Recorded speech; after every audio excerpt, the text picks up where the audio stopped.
my brother Harry Keane, and he is actually going to be reading a tribute to Wayne on my behalf. I didn't want to get too emotional, and I thought he might do a better job for me. So I'm now going to hand over the mic to my brother Harry Keane. But I'll be back. Yeah, that's right. I'm not very emotional. Well, I'll be a little repetitive for those who don't know me. My name's Harry. I'm Catherine's favorite baby brother. At least that's what I keep telling her. Unaccustomed as I am to public speaking, I'm honored to be doing this for my baby sister. So without further ado, just please remember, these are my sister's words. So the I is not I. Okay. So Alan Wayne Scott was born December the 16th, 1950 in Toronto Western Hospital to Lois and Elmer Scott. I can't read this. When Wayne's father passed away, Wayne discovered his birth certificate or his birth announcement in his dad's wallet. Elmer had been carrying it around for 56 years. His sister Karen came along 13 months later. They grew up in Downsview and established a lifelong friendship. I'm sorry I can't look up because I can't see this. Some of those friends are here today, and you know who you are. As a child, Wayne was always on the go. When he was 3, he had his one and only car. One day he drove it to a nearby plaza, went into the store, and helped himself to some candy and walked home from there.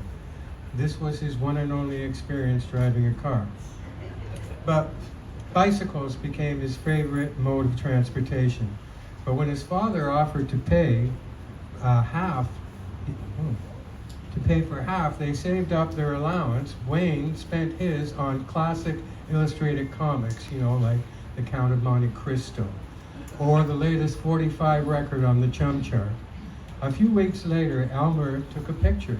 There was Karen, smiling with her new bike, and a disappointed Wayne looking on. Wayne went to Tumping Public School. In an early grade, he was in the school choir. He sang loudly with enthusiasm and gusto. The choir teacher had a strange look on her face. Finally, she took him aside and asked him to continue to emote with all the heart at the upcoming school concert, but to do it without making a sound. Milli Vanilli, eat your heart out. Wayne continued his education with Beverly Heights Junior High School, then graduated from Downsview High School. He studied animation at Sheridan College in Oakville. Wayne found his voice in his teens and sang with different local Downsview bands. He was given the nickname Scunion during a Roding Park football game. For a while, people were rhyming things with onion. Scott and onion became Scunion. Eventually, it was shortened to Scunny. In the late 60s, Wayne worked at the Penny Farthing when Yorkville was still called The Village. He loved the local music scene and supported his favorite Toronto bands, whether it was to help with the sound, record, co-produce, promote, or simply to be there. Wayne was a part of it. He ran for the Green Party in 2008 and 2011 federal election and received the Marcus Cook Award from the International Messenger Federation, as well as recognition from the city for his lifelong fight for safer streets. He helped establish the Hoof and Cycle Coalition in 1996. We were honored to receive a letter of condolence from the City Council when he passed away. Jack Layton once said of him, now there's a man who walks the talk. In May 1981, my friend Darla took me to the Whiskey Howl at the Almacombo. Wayne was working the sound and he introduced me. I saw him a couple more times and thought he was a pleasant fellow. It was only after going to see Terry Blursch at the Isabella and watching him dance with Nancy Page that my heart skipped a beat. My heart. He always told me I was the one. and I would soon realize it. Me, I wasn't so sure and expressed it. I worked in business and wore suits. He lived in a party house on Rose Hill Avenue with a bunch of guys and wore jeans with Nikes or cowboy boots. One day he insisted on seeing me. When he arrived, he was wearing yellow and brown checkered stovepipe pants with brown platform shoes. He looked like a circus barker. He said, "See, I can dress up." Needless to say, I was not impressed. Then he said, "Well, if you don't like them," and proceeded to remove the ridiculous-looking pants right on the street. I couldn't believe my eyes. He had his jeans underneath. Their neighbor, who was a hoarder, threw them out onto the porch, and when Wayne saw them, he got the idea. He told me he was embarrassed riding the subway to see me, but it was worth it. He won my heart. He always had a way of surprising me and making me laugh. We merged our two families and eventually added the name Umpa, which the grandkids called him.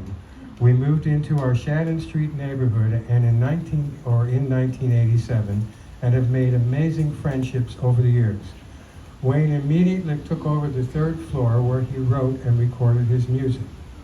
When he returned home after his cancer surgery, he had to stay downstairs for the first 2 days in his recliner. It was only after he was on the third floor again that he said, "Now I'm home." Wayne always followed his own path, and sometimes there were bumps along the way. Karma says, if you focus on the hurt, you will continue to suffer. If you focus on the lesson, you will continue to grow. Wayne always focused on the lesson. In January 2019, after being together 38 years, we got married. He made my world a better place, and for many others as well. Onward. Thank you, thank you, thank you. This isn't much of a stand, and the wind's blowing things. Oh, the wind's blowing things over. I think that was Wayne applauding, Kathy. Okay, so I will now ask Albert Cole to speak. Albert is a cycling advocate and environmental lawyer who helped make bike lanes on Bloor a reality. He and Wayne collaborated on many projects together. Thanks very much, Catherine. I'll be relatively brief because many of you who were on the ride have heard many stories about Wayne. But what I'll say is that when we came back, on the way back when it started raining and then raining harder, I was really pleased, and I think a lot of the other cyclists were, because we knew that Wayne was not a fair weather advocate. Wayne took on the really hard battles, and he persisted in those battles, and we heard during the ride about Wayne's 16-year battle against the revenue agency, and he emerged victorious. Now we remember the victory, but of course along the way, I'm sure there were many people who told Wayne, well, what's the use of doing that, or you're never going to win. Something like that, but it takes a persistence, and that's what Wayne had. I mean, he had all the other qualities. He was a person that people listened to because he had that look, and he also had that voice. So even people who didn't agree with him, they listened to him, and many of them were convinced. And Wayne did have also a way, we heard along the ride as well, the bike to Darcy Shepherd on Bloor Street. It was Wayne that, he wasn't confrontational. He worked with the businesses and said, can you keep that bike there? And he managed to do that despite that a lot of them didn't want that. So a lot of us who knew him as a friend, as an advocate, will certainly miss him. In that way, we'll also miss him as a mentor. For many of us, Wayne was a mentor. And we know that now, over the last 5-10 years, advocacy for cycling has become much easier, advocacy for road safety. But when Wayne was saying these things in the 1980s, then it meant a lot because he was saying it against the flow. He was saying it when it wasn't a popular thing to say. So I just want to say we miss Wayne. We loved Wayne as a friend and as an advocate.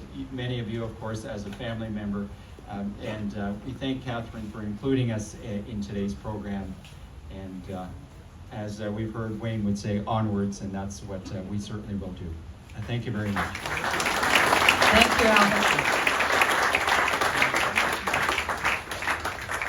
Our next speaker is Joe Henry. And Joe Henry is a former courier and has been a cycling advocate as well, and a member of the Hoof and Cycle Coalition for many years with Wayne.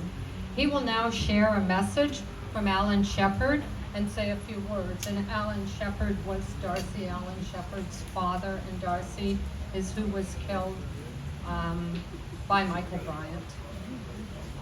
Joe? Is Joe here? Oh. Okay. Perhaps I will read it, or oh, you want to read it, Leah? Yeah, I have it right here. I'll put a light on it. That should be all right.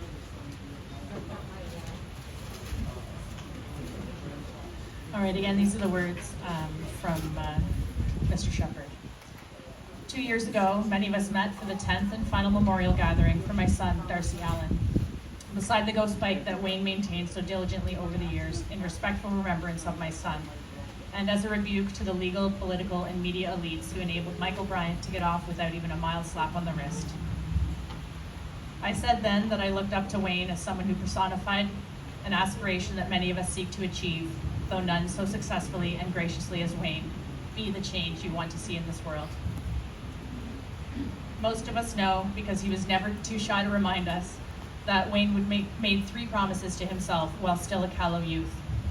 He would never fly in an airplane, he would never drive a car, and he would never marry.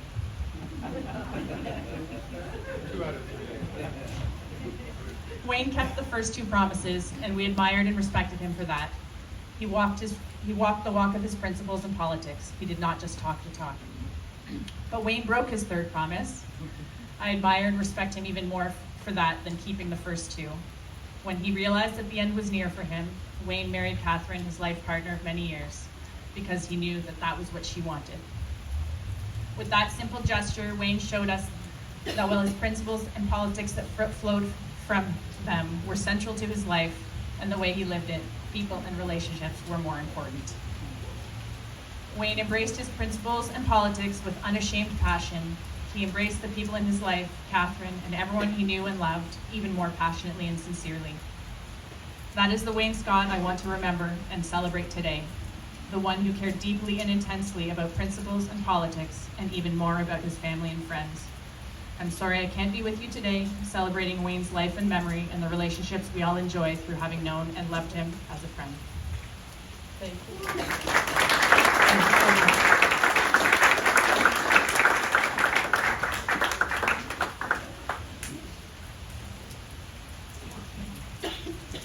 Okay.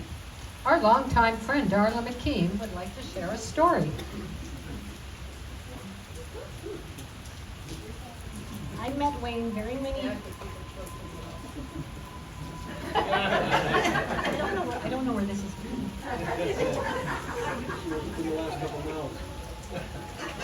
I met Wayne very many years ago at Grossman's Tavern. Whiskey Howl would be the first music he and I shared. Over the next few years, he introduced me to many bands and singers: Frank Zappa, Alice Cooper, Dr. John, Bette Midler, David Bowie, Captain Beefheart, to name a few. With several of these bands, I have to admit it was only through Wayne's diligence that I came to appreciate them. His commitment, his commitment to introduce his friends to the music he loved was especially strong. There was a particular obscure band that Wayne loved, Osabisa.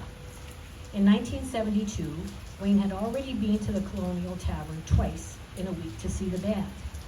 On the night of his third visit, as he was attempting to get into a car, his friend, Jim Batir, some of you guys would remember him, put the car into gear and ran over Wayne's foot. Then, backing up, Jim drove over his leg. Wayne ended up in a cast from hip to heel for almost 6 months. But the point of this story is that Wayne did not miss Osabisa that evening. He went to the Colonial, then went to emergency at Wellesley Hospital. I know this sounds impossible, but believe me, it happened. I was there.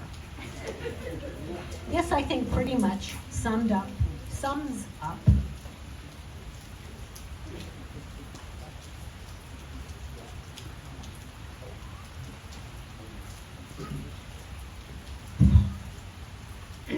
Wayne's passion for music. He was always ready to sit down and discuss, and discuss in depth all the music he loved. I really think he loved turning people on to new music he discovered and figured that the whole world should know about it. I have a memory of a time I called Wayne one evening just to say that I was listening to Phil Oakes. That made him happy. There are songs that will bring Wayne to my mind for the rest of my life. A lot of them. I can't see. And for that, I will forever be grateful. Thank you, Wayne. And I didn't think I'd do that. Thank you, Darla. Thank you. I didn't think I'd do that.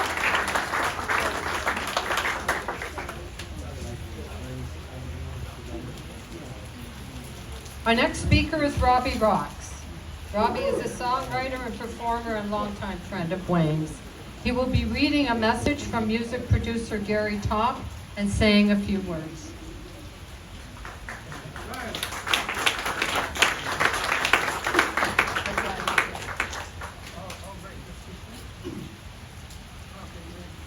Hi, everybody. Great to see you all. Before I start, this is Gary Top's note. He couldn't make it here today. He was a really great friend of Wayne's. They met back in the old days because they had a lot in common with the different kind of music. Like Captain Beefheart, Frank Zappa, and all that. And the connection there with Wayne and me and Gary Top was he brought Gary Top down to see me perform, and Gary got interested in some stuff I was doing, ended up booking me in all these places. So Gary and Wayne have been really close for years. I met Wayne though, before I read this, it's not long. I met Wayne in 1973 when Brian Guy over here, beginning of time, brought Wayne over to the house where we were rehearsing, and Wayne was an artist and was going to do some work. He came into the house, and we got together, and we were together always for the last, right up until this January. So I never lost touch with Wayne. We were always close. He was like one of my best friends, and which has been extremely hard to lose him. So I really don't have much funny things to say, except that I have a lot of hilarious stories. So here's a message from Gary, who my father taught actually in high school, and I didn't know until years later. And my dad flunked him. And the funny thing I said to Gary, I said, you must have been lousy in French, because my dad didn't flunk anybody. He was too nice a guy. So here's Gary's top letter about Wayne. I'm sorry that I cannot be here today. For the same reason, I am sorry for not visiting Wayne in person during the pandemic. We often spoke on the phone, and he understood with no apologies required. I'm just not comfortable. We had exhilarating short conversations during his past last months. I felt his utmost joy in being able to see the Zappa documentary. He never complained. I always felt his smile. Wayne was an exquisite friend, a brave and passionate soul. We had so much in common. We met in the early 70s at a movie theater that programmed alternative and played Captain Beefheart before the movie started. We were meant to be friends forever. He was a huge supporter of me, and most importantly, in the progress for the world around us. It takes balls to cycle in the city. I prefer to walk.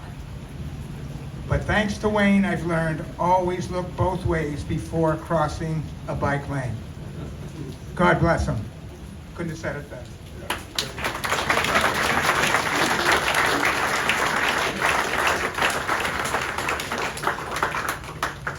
Now, we have a story from Helen Page, and I believe that that our good friend Darla is going to come back up again and just tell this story. It's a funny story, nothing. All right, so, Oh, like, Helen Page, these are her words. Okay, the Electric Circus, June the 6th, 1970. Wayne and I were friends for over 50 years.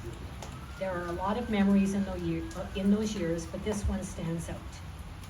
As most of you know, Wayne was the #1 Frank Zappa fan, and Captain Beefheart, and of course, Alice Cooper.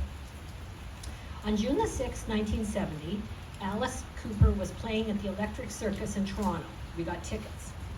Wayne convinced Chris Messam and I to visit him and David Flett, who were living in Oakville, taking animation at Sheridan College.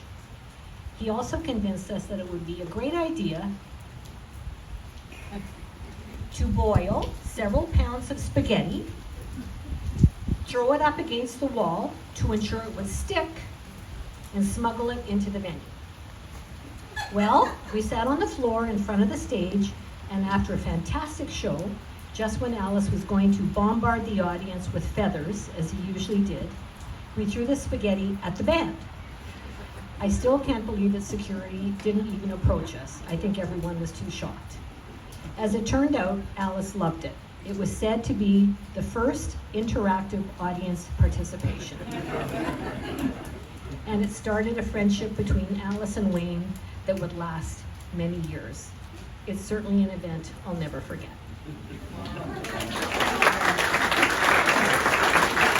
thank you, Darla and Helen. Our final speaker is Brian Guy. Who is Brian? Hello. Actually, Darla and Helen took all my thunder. But basically, I just want to, first of all, as Alan Wayne Scott. He's known as Scunnion. I used to call him Wayner. And if you talked behind his back or about him, you'd call him the Wayner. And we worked together. He worked for me and with me. I worked with him and for him. We slung hamburgers at the Black Swan Tavern. We sold buttons for Grey Cup parades. We sold t-shirts at the Messenger World Championship. We did a lot of stuff. I asked him to do a lot of artwork, and I doubt if I paid him that much. My apologies. But yeah. But as part of his official biography, which I've been reading, I only have 2 pages, but again, Wayne's, I guess what you would call it, he just loved singers and songwriters and musicians. And one of the first times he went and saw Frank Zappa, I believe, is according to Convocation Hall. And he ended up getting there early, as usual, for every performance, just to help the band lug in the equipment, so he could at least get there early enough to hear the sound check, watch them do their stuff, see how it all works. He ended up getting an autograph from Frank on his World War I helmet. Anybody seen that? Yeah, so Frank Zappa signed that for him. The next time he went and saw the Mothers of Invention was, I believe, at Convocation Hall. And at that time, Wayne was 18, just finishing high school. And at high school, in a ceramics class, he made a sculpture for Frank Zappa, which included a guitar, Frank Zappa's face, his initials and things like that. He presented it to Frank, and Frank quite enjoyed it, and the mothers quite enjoyed it, and they said, well, we hope we get it back to California. And lo and behold, Wayne was talking to Alice Cooper at some point, and Alice said he did see that statue on a table at Frank Zappa's house where they rehearsed, which I thought was, it could be either fact or fiction, but just a wonderful, wonderful story. Wonderful story. And I was running a whole bunch of record stores in the 70s and in the 80s, and most of the stuff we sold was from the top 50 Billboard bestsellers. There was some catalog items and everything, but Wayne was always telling me or informing me or letting me know about all sorts of new artists that I should put in my store. So I ended up making a what I call, it was a display, but it was called Wayne's Rack. And I was able to buy the albums that he wanted me to at least show people, tell people about, and play for people over our little PA system in the stores. But we've all heard about Alice Cooper, Frank Zappa, but here's some other names. John Hyatt, Tom Waits, Lowell George, Little Feat, David Lindley, Ry Cooder, Lyle Lovett, even jazz, Roshan Roland Kirk. There was Taj Mahal. There's a whole list here. Afro-Cuban All-Stars, Todd Rundgren, Lou Reed, the Staple Singers. He loved the Staple Singers. And then there's Sun Ra, Brian Eno, and who's that guy? His last name's Palmer. Anyways, Robert Palmer. He loved that. Al Green, J.J. Cale, Roxy Music, and Miles Davis. So these were on a front rack of almost every record store I worked at. And, we only had 1 or 2 copies, maybe 5 or whatever the case was. And, it was just a great tribute to him and for him to see that I appreciated what he was trying to get me to listen to.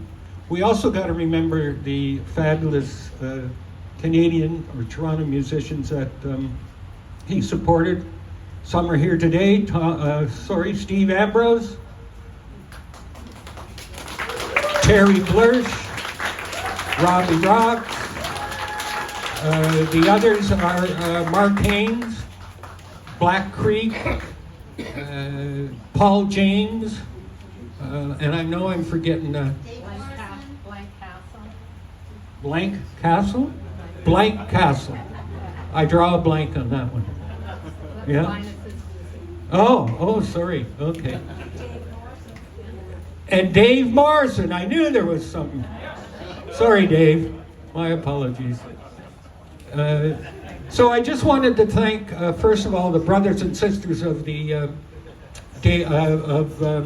Wayne's Courier family for being here, for thinking of him, and for supporting him for so many years.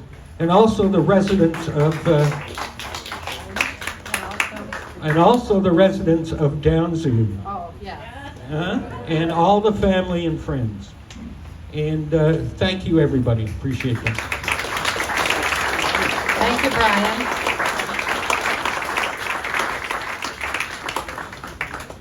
Okay. Now, okay, I just have a couple of things to say. In closing, our talented nephew Tyler Booth created the Wayne Scott Memorial video using some of Wayne's favorite music, and we'll run it again when we conclude. One more thing. And it can also be found on YouTube. One more thing. So, I forgot to mention that there are DVDs, CDs, books, all sorts of stuff over here on the table that people can have. Okay? Yes. It's not enough for everybody, but first come, first served. Well, and that's right. So we do have them there. And also, if you want to make a donation to the Wayne Scott Community Service Awards, there's information if you want to send it by email or whatever. But we want you to take the DVDs and the poetry books. Okay. So as we conclude, we are going to have our musicians play music. And Kristen is going to say the final words that Wayne wrote. But I wonder, does anybody have a few short words they want to say, or should we continue on? I think we'll continue on. So if the musicians, I think this is your driest spot.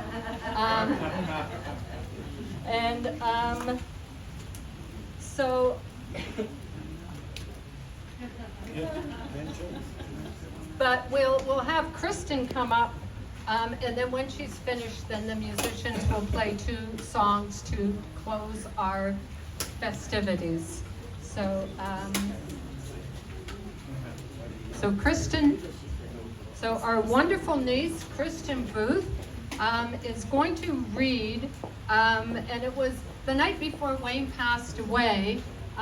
He used a whiteboard because he wasn't talking very well at the time, and he wrote these. This is the last thing he wrote, and he asked if I would send it to all the members of the family. And so Kristen is now going to share those words with you right now. Do you want a mic, Kristen? And I don't need the mic.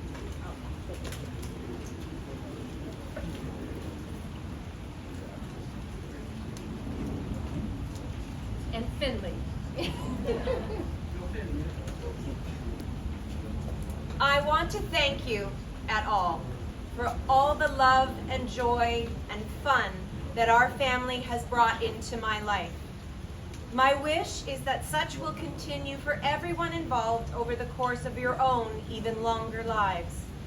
Although my journey ends here, it would be hard to find anyone who appreciates the time that I have been able to spend with each and every one of you.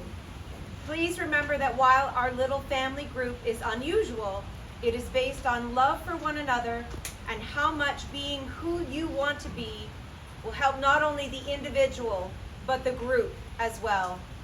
So please take care of one another for me, just as if I had the luxury of spending another 20 years with each of you. Love always, Wayne. Still the most fortunate Umpa in the world. Thank you, Kristen. Thank you.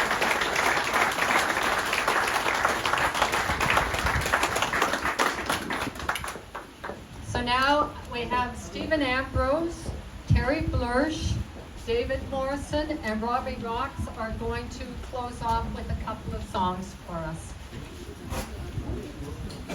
Frank Zappa song. So I'm going to give you a little taste of one. This is for Wayne.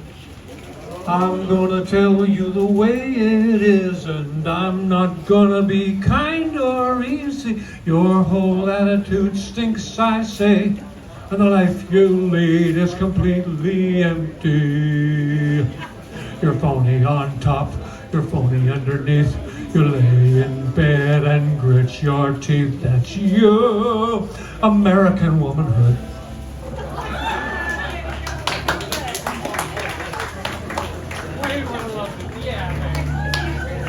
I first met Wayne, I was 12 years old. The first thing he said to me was, "Pox upon you, little fellow," because I was in love with his sister, Karen. And we became very close over the years. The song we're going to do is an old gospel song that you'll know, but this is a version that Wayne used to sing, so I think it's fitting that we do that. Wayne was the bravest man I ever met. Amen.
that grace of you,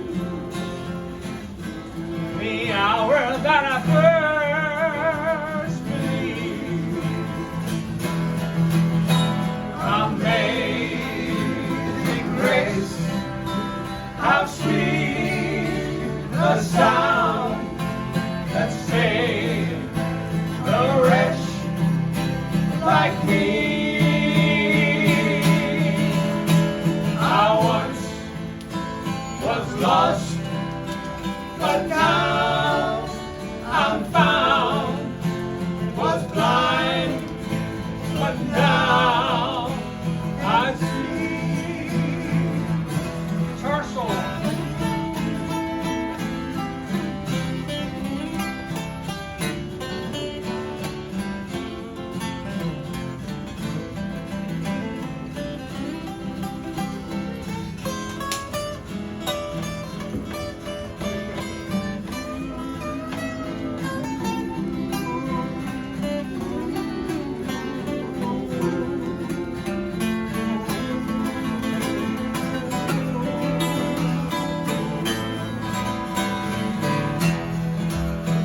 When we've been there 10,000 years, bright shining as the sun. We know less days to sing our praise than when we first begun. Sing it with me. Amazing grace, how sweet the sound that saved a wretch like me. I once was lost, but now I'm found. Was blind, but now I see. Amazing grace, how sweet the sound saved a wretch like me.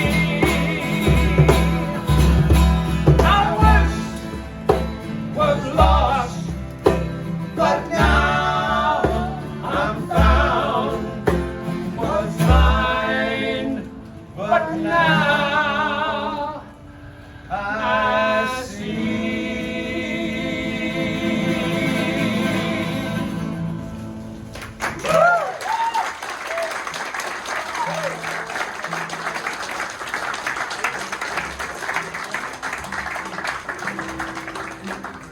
One, a two in the key of C.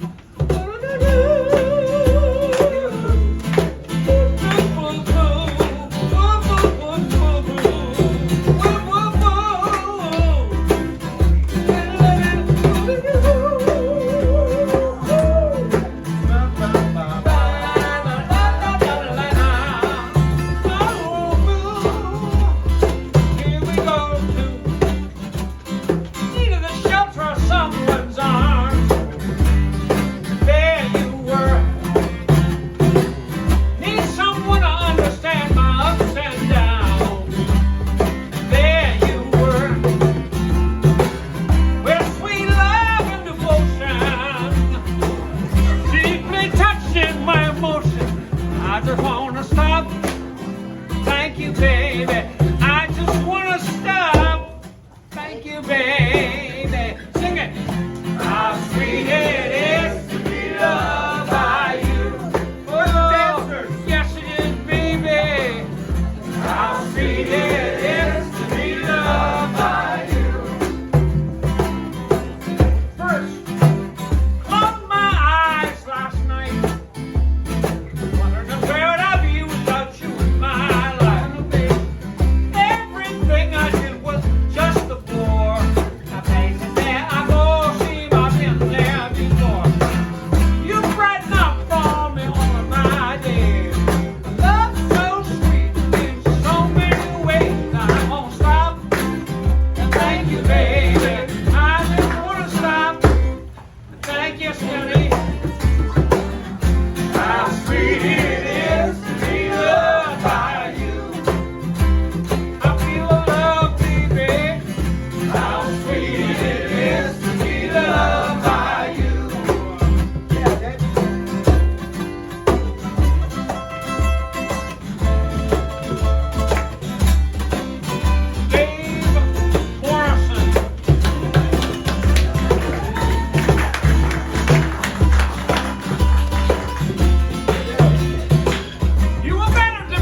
into our world.